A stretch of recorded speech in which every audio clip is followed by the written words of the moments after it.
تبدأ الحلقة بمشهد استرجاعي يعكس ماضي البطلة يوكا إيشيماوري. تظهر يوكا كفتاة خجولة ومنطوية في المرحلة الإعدادية، تتعرض للتنمر بسبب طبيعتها الهادئة وصمتها المستمر. زملاؤها يسخرون منها ويطلقون عليها ألقابا مؤذية. يتم التركيز على مدى تأثير هذه التجارب القاسية على نفسية يوكا، حيث أصبحت تخشى التواصل مع الآخرين وتفضل العزلة. المشهد ينتقل إلى الحاضر، حيث تبدأ يوكا يومها الأول في المدرسة الثانوية. هذه المرحلة تمثل فرصة جديدة لها للهروب من ماضيها المليء بالتنمر. يوكا تقف أمام بوابة المدرسة، تشعر بالرهبة والخوف، لكن داخلها أمل ضعيف بأن تكون الأمور مختلفة هذه المرة. في أحد المشاهد تتعثر يوكا عن طريق الخطأ بكايتو ميورا، وهو زميلها في المدرسة. يتم تقديم كايتو كشخصية مشرقة للغاية، تتميز بطاقتها الإيجابية وحضورها اللافت. كايتو لا يتعامل مع يوكا بتجاهل أو سخرية كما اعتادت، بل يبتسم لها بابتسامة مشرقة ويطمئنها بكلمات بسيطة لكنها مليئة بالدفء. في الفصل تظهر يوكا جالسة في المقعد الأخير، مترددة في التفاعل مع زملائها الجدد. تلاحظ أن الجميع يتحدثون ويتعرفون على بعضهم، لكنها لا تملك الجرأة للانضمام إلى أي محادثة. خلال حصة التعارف يطلب من الطلاب أن يقدموا أنفسهم. عندما يحين دور يوكا تتلعثم وتشعر بالتوتر الشديد.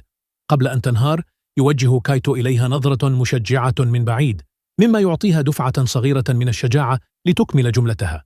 خلال استراحة الغداء يلاحظ بعض الطلاب طبيعة يوكا الانطوائية ويبدأون بالسخرية منها.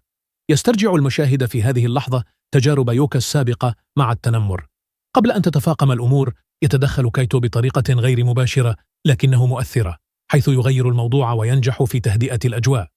كايتو يقترب من يوكا في إحدى المشاهد المهمة ويبدأ الحديث معها عن طبيعتها الهادئة. يقول لها شيئا مثل: لا بأس أن تكوني كما أنت، لكن لا تخشي التعبير عن نفسك. هذه الكلمات تترك أثرا عميقا في يوكا. لأول مرة تشعر أن هناك شخصا يفهمها ولا يحكم عليها بناء على مظهرها الخارجي أو صمتها. الإشارة إلى العسل والليمون. يوكا تبدأ برؤية كايتو كشخصية فريدة، فهو ليس فقط لطيفا معها، بل يشجعها على أن تكون أفضل نسخة من نفسها.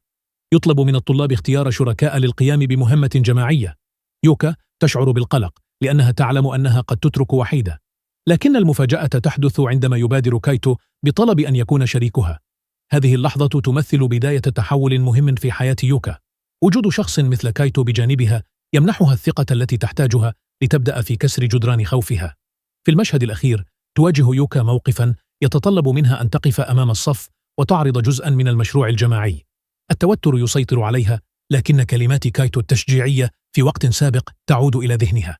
تتلعثم في البداية، لكنها تستجمع شجاعتها وتكمل العرض. ردود الفعل الإيجابية من زملائها تمنحها شعورا جديدا بالفخر والثقة.